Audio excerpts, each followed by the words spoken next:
Olá! Então, vamos continuar o nosso vídeo falando sobre o ciúme na literatura. No vídeo anterior, nós começamos a falar, sobre o embasamento teórico do ciúme, o ciúme à luz da psicologia, da psicanálise. Então, quem perdeu o vídeo anterior, eu aconselho que dê uma olhadinha lá, porque a gente tem um embasamento teórico lá, tá bom? E agora, então, eu vou seguir com o tema em si da minha palestra, que é Medeia. Então, eu hoje vou fazer um breve resumo da Medeia e confrontar Medeia com a contemporaneidade, que é um dos meus objetivos principais, tá? Medeia vem de um mito, vem das histórias míticas gregas, séculos e séculos, lá desde o século VII a.C., mas Medeia vira uma peça de Eurípides por volta de 400 a.C., tá bom? Então eu vou me basear um pouco mais na peça em si, tá bom? Então eu vou começar com um resumo, tá? Então, a Medeia, ela é uma princesa herdeira de um reino fora dos limites da civilização grega. Ela mora numa região, vamos dizer assim, estrangeira, numa região bárbara perante o olhar grego daquela época, tá? E numa bela ocasião, Jasão, nas suas missões heróicas, ele tem que ir até essa terra onde Medeia mora para obter uma peça de ouro. E quando ele vai lá, Medeia se apaixona por ele e ela resolve fugir com ele. Lembra-se que ele roubou uma peça de lá, então ela tem que fugir com ele. Para garantir essa fuga, para garantir que o pai não a pegue, que o rei não a pegue, ela rapta o próprio irmão.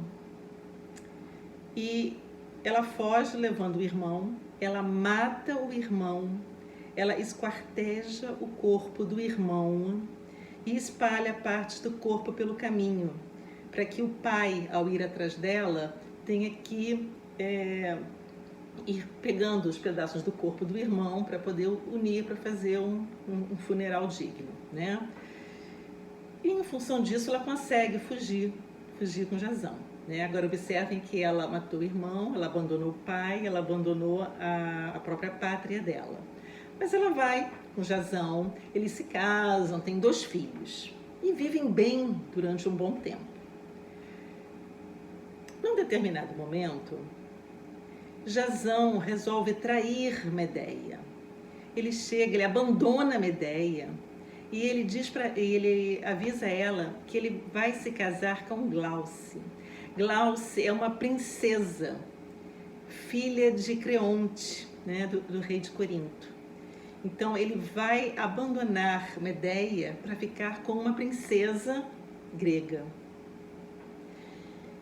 Medeia, ela finge, ela prepara um plano, ela finge que aceita aquela situação, ela finge a submissão que a mulher grega da época tinha, porque a mulher grega era a mulher submissa, E ela resolve fazer um presente de casamento para Glauce. Ela faz um vestido muito bonito, ela faz uma coroa muito bonita, bordada com ouro, com pedras preciosas.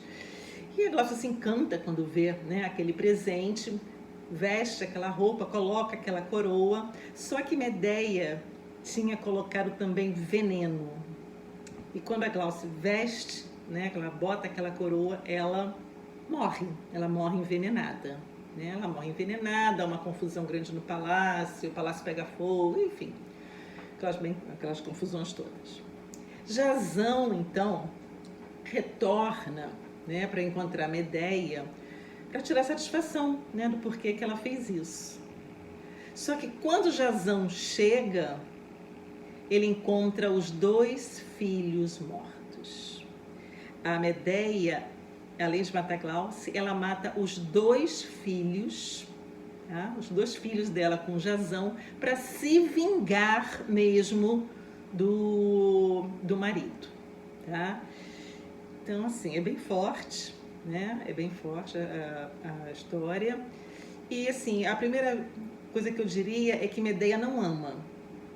A Medeia, ela ama ser amada, né? Ela não ama Jazão, ela ama ser o objeto do amor. É aquele amor voltado para ela mesma, é um amor narcisista, né? E ela tem esse ciúme, né? Esse ciúme que vai levar à vingança. A Medeia, ela observa que desde a infância ela tem esses distúrbios familiares, né? Ela tem o distúrbio com o pai, ela mata o irmão, e a mãe de Medeia não é citada, eu não consegui, né, achar referência para a mãe de Medeia. E ela sofre esse amor-paixão pelo Jazão. E sofre a humilhação, né? E essa humilhação, então, leva a essa situação.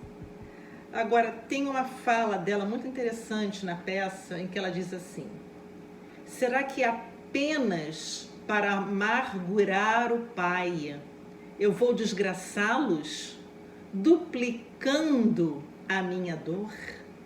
Quer dizer, ela tem um tormento muito grande interior, tá? Ela se vinga, mas ela se vinga com um sofrimento, né? Aquele sadomasoquismo que nós falamos na versão, no vídeo anterior. Agora, o que eu quero abordar hoje, em primeiro lugar, são as visões psicológicas do complexo de Medeia. Depois eu vou voltar à peça com outro enfoque, mas agora eu quero falar sobre o complexo de Medeia.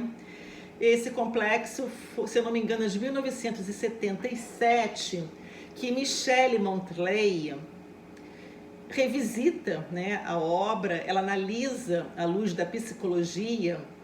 Ela tem uma colocação muito interessante, que a Michelle Montley, ela classifica a Medeia como uma menininha freudiana atormentada frente às ameaças da perda, né?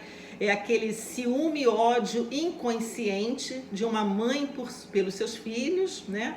Vista como uma rival em potencial. É a rival, existe aquele fantasma de um rival. Então ela tem que se livrar, né, de tudo que seja rivalidade contra ela mesma, né? Então, nesse complexo, segundo a Michelle Montley, surge o fantasma original do princípio do narcisismo. É esse narcisismo primário que esboça o primeiro objeto do amor a partir do próprio corpo.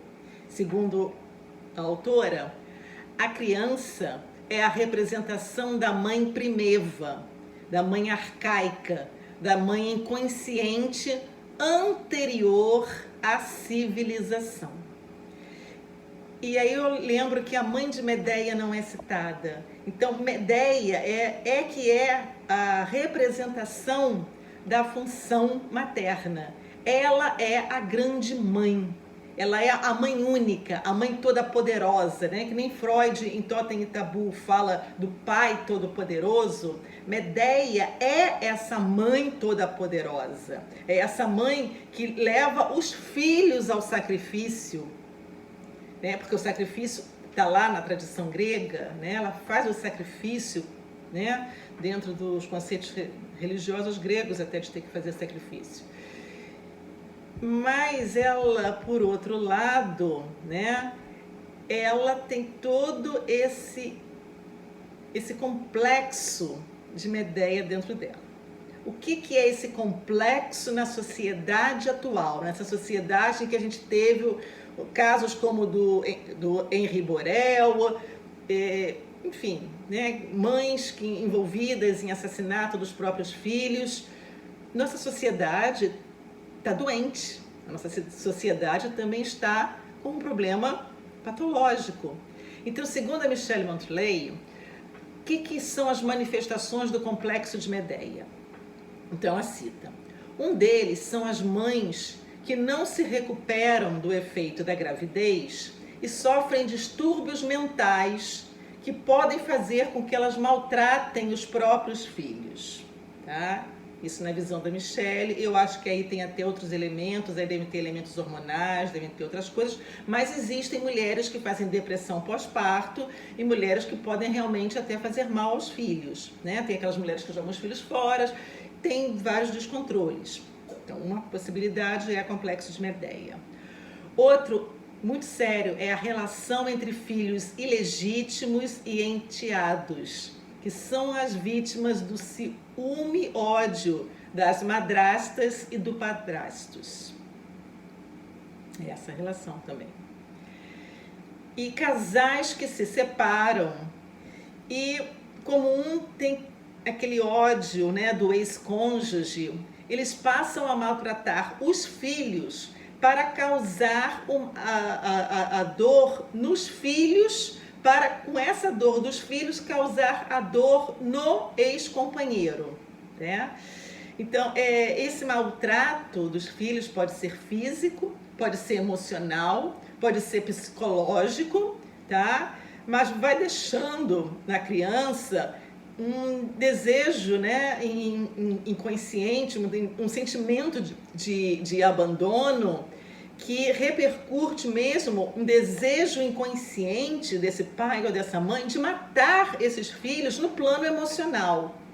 E a gente vê, infelizmente, que essa situação já está até saindo, né, dessa morte simbólica e emocional dos filhos para a morte mesmo física, né?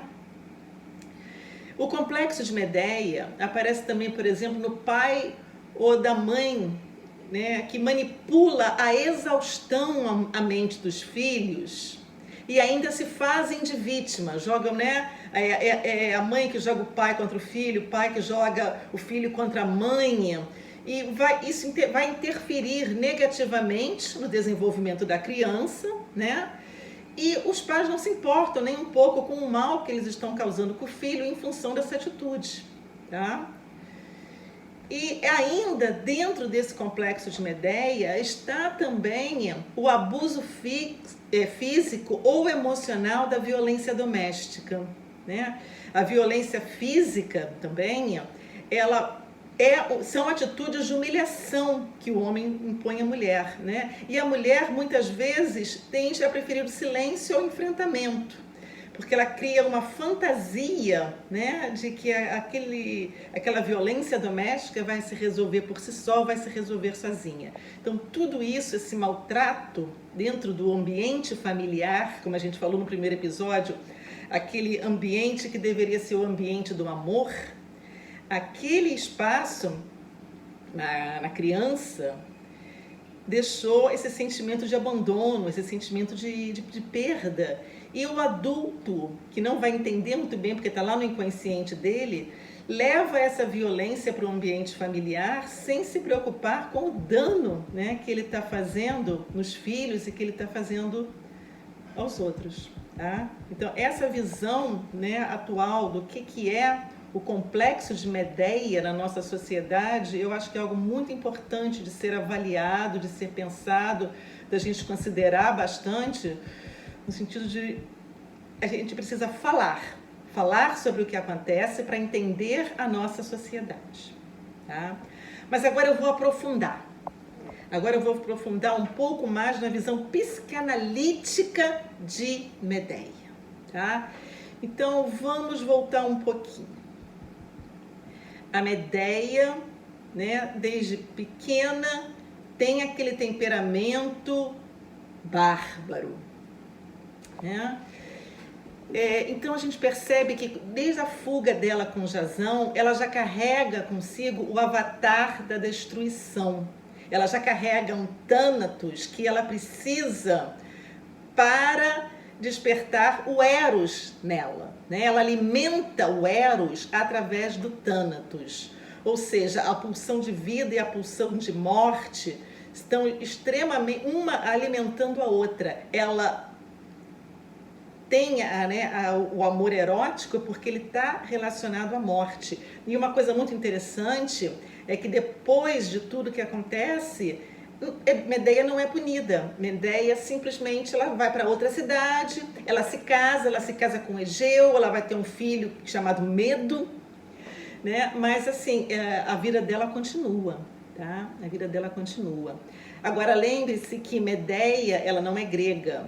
Então, eu fiquei algum tempo me perguntando, mas poxa, por que Medeia não é punida, né? Não é punida pelos deuses?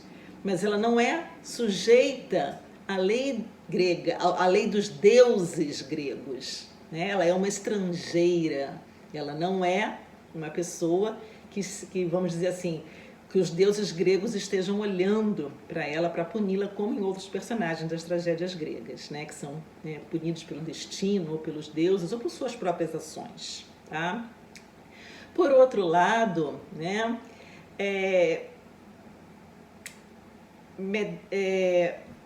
Medeia vive uma situação de ciúme com uma pessoa muito idêntica a ela mesma. A Glauce é a projeção dela mesma, é a princesa como ela era a princesa. Tá? Então eu vejo, na minha visão, ao matar Glauce, ela está matando a si mesma também. Ela está matando aquela princesa que se apaixona, que vai se casar por amor com Jasão. Né? Ela mata a Medeia apaixonada que existia nela mesma, que é idêntica a Glauce. Então há uma, vamos dizer assim, uma correlação entre Medeia e Glauce. São, né, é o outro que é ela mesma, né? É o outro que é ela mesma. E vamos dizer assim, essa condição semelhante dá a Medeia um poder meio de fênix. É porque ela mata que ela renasce. É porque ela mata que a vida continua para ela e que Eros continua também na vida dela. Né? Como eu ia falando, ela não é sujeita a esses deuses gregos, então isso explica por que ela não é punida. Aí eu pensei nos filhos. Mas e os filhos, né? Por que ela mata os filhos? Vamos botar um pouquinho na história grega. A Grécia é um dos berços da xenofobia.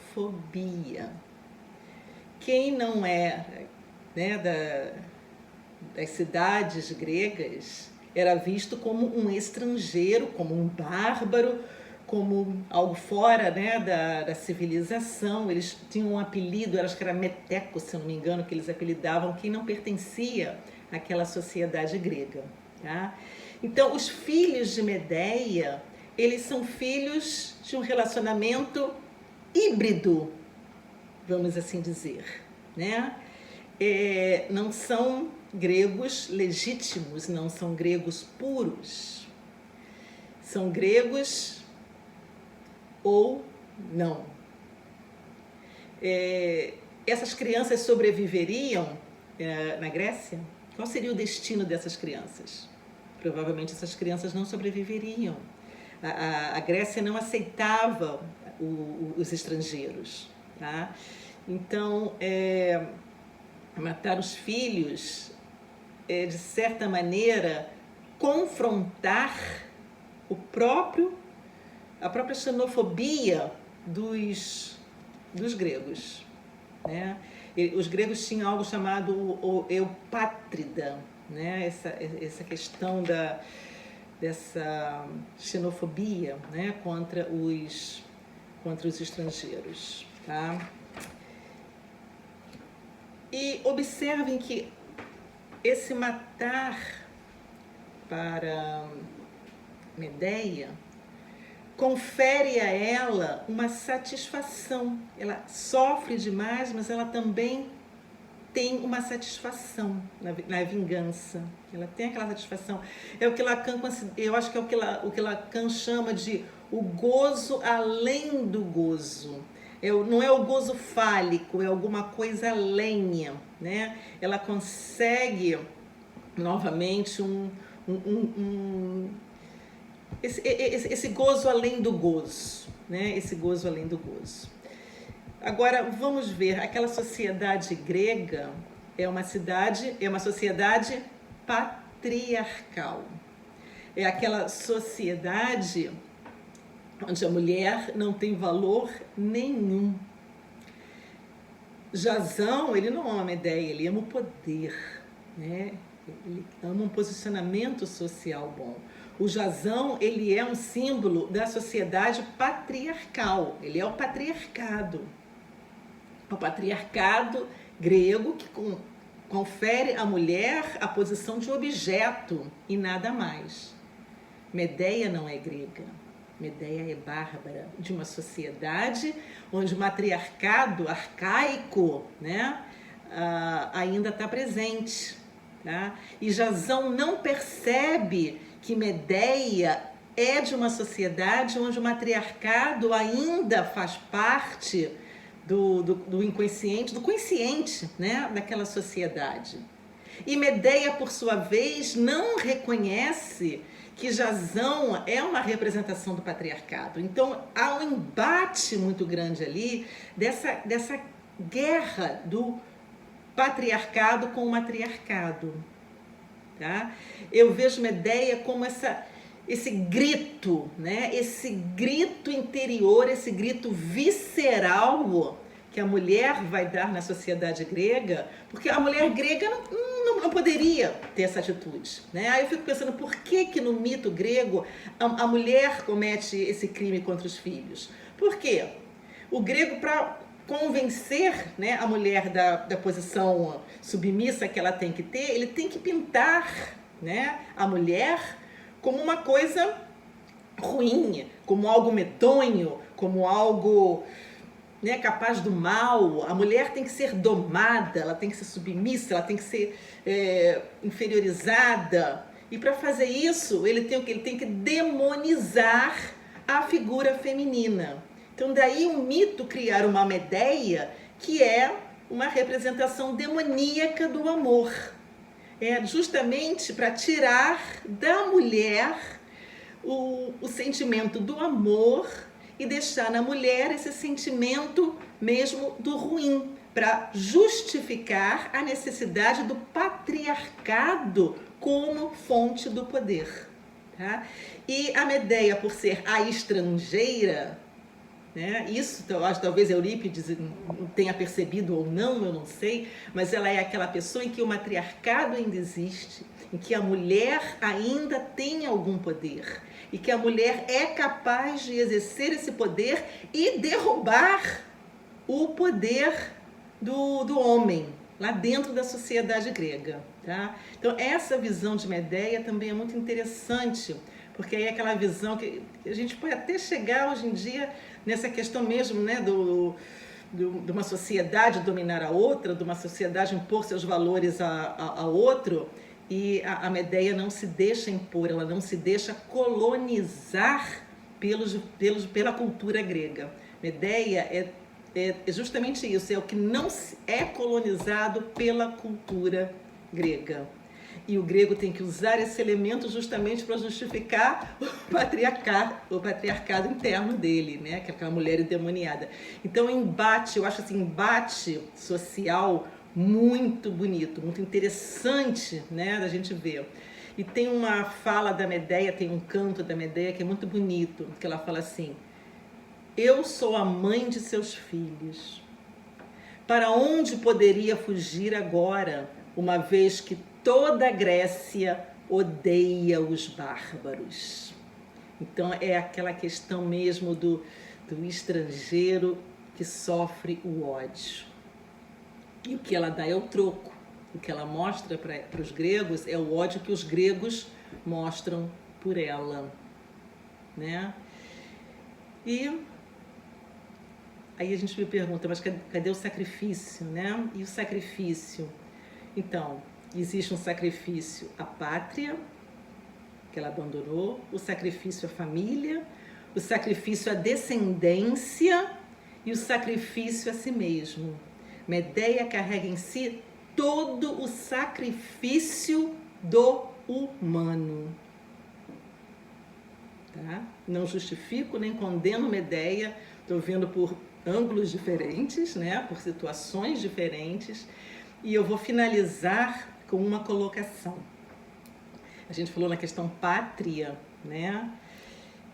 Não nos podemos esquecer que a pátria é vista como nossa mãe, né? E aí eu pergunto, ó pátria amada Brasil, né? Que pátria amada é essa? Que mãe pátria é essa? Que condena os seus filhos à morte, que deixa os seus filhos morrer, que estimula a violência nos seus filhos. Que pátria amada Brasil é essa? Porque eu diria que nós estamos sofrendo de um grande, imenso complexo de Medeia. E por que será, do que será que Medeia quer se vingar? Medeia no Brasil quer se vingar da população, por quê? Tá? Beijo grande, gente, e eu vou voltar no próximo vídeo depois, continuando a falar de ciúme, não mais de Medeia, mas aí a gente vai falar de Otelo e de Capitu, tá? E deixem comentários, eu respondo, deixem perguntas, concordem, discordem, não importa, são visões, né, pra gente ir entendendo um pouquinho mais sobre o ser humano, tá? Um grande abraço a todos e fiquem à vontade.